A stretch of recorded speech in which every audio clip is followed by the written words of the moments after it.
Welcome to The Explainer. You know, if you've ever dreamt of taking a lifelong love of books and flipping it into a fast-paced, dynamic career, well, you're in exactly the right place. Today, we're laying out the ultimate roadmap to the publishing world. Okay, let's dive into this. Imagine, just for a second, holding a massive, newly printed, best-selling book right in your hands. You got the author's name on the cover, and you see the publisher's logo on the spine. But between you and me, who actually made that deal happen behind the scenes? Like, who took that raw manuscript and literally championed it all the way to the printing press? To answer that, let's quickly walk through our agenda. We're going to cover the dealmaker, traits of a top agent, your educational roadmap, financing your future, the daily grinds, and finally climbing the career ladder. All right, part one, the dealmaker, what they do. So what exactly is a literary agent? Simply put, they're a professional who represents writers. They're the ones out there pitching unpublished work to editors, negotiating the actual book deals, and acting as the primary liaison between authors and publishers to hammer out an amicable agreement. Basically, they are the absolute crucial bridge between a solitary writer sitting at a laptop and a massive global publishing house. And this brilliantly illustrates the whole shebang. Being an agent isn't just about sitting around reading all day, as nice as that sounds. It's a totally multifaceted career.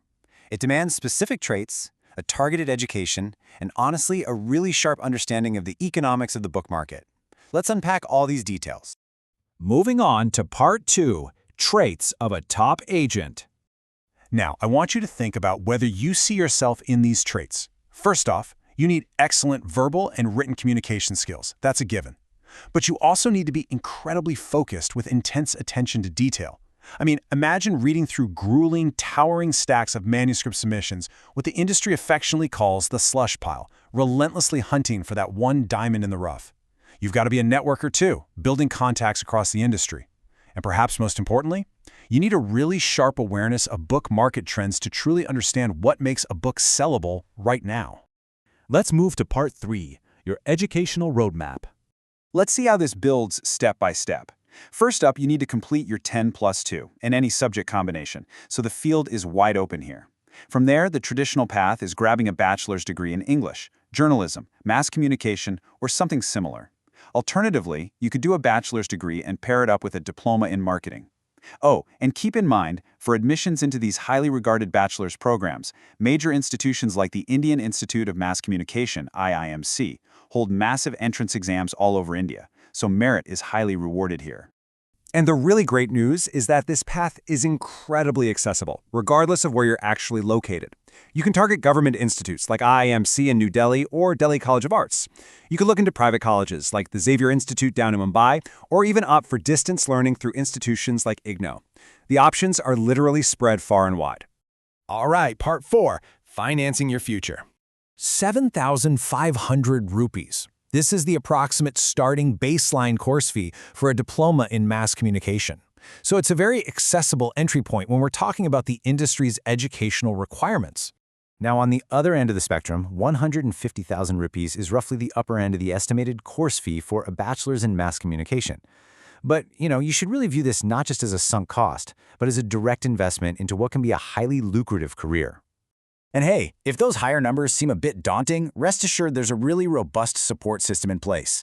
You can access merit scholarships through the National Scholarship Portal, which covers various central and state government schemes. For loans, the Vijaya Lakshmi Portal, developed under the Ministry of Finance, is just a fantastic resource. Plus, some states even offer student credit cards with remarkably low interest rates. So, the crucial point here is the return on that educational investment. As a literary agent, your approximate starting salary ranges from 50,000 rupees up to 110,000 rupees per month. And the best part? As you build your roster of successful authors, that number can climb even higher. The sky's the limit, really. Which brings us to part five, the daily grind. Okay, time for a reality check. This is not your standard 9-to-5 job. You're going to face uncertain working hours. You're going to spend a massive amount of your time reading manuscript submissions way outside of normal office hours. And your evenings and weekends, well, they'll often be spent networking with clients and editors over dinners or at industry events to build those essential relationships. It's a nonstop, deeply immersive lifestyle. But man, for someone truly passionate about the literary world, it's absolutely thrilling. But despite that intense workload, there's incredible flexibility in this career. While you might start out in a traditional literary agency office, a lot of experienced agents eventually choose to go freelance or even establish their very own agencies. It's also a highly adaptable and inclusive field, offering ample opportunities for differently abled individuals to thrive. And finally, Part 6, Climbing the Career Ladder. So here is the expected growth path over a long-term career. You almost always start out as a literary agent assistant, reading those slush files, handling administrative work, really learning the ropes. From there, you step up to a full literary agent. As your skills in manuscript development grow, you might actually transition into roles like writer and editor, technical writer, or even project manager. Eventually, for the highly successful, the ultimate goal is becoming a partner at a major firm. Now, what's really interesting here is what mastering this craft looks like after decades of dedication. Take someone like Preeti Gill.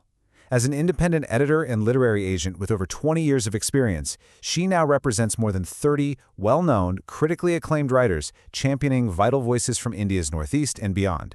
I mean, this is exactly what the absolute pinnacle of the profession looks like.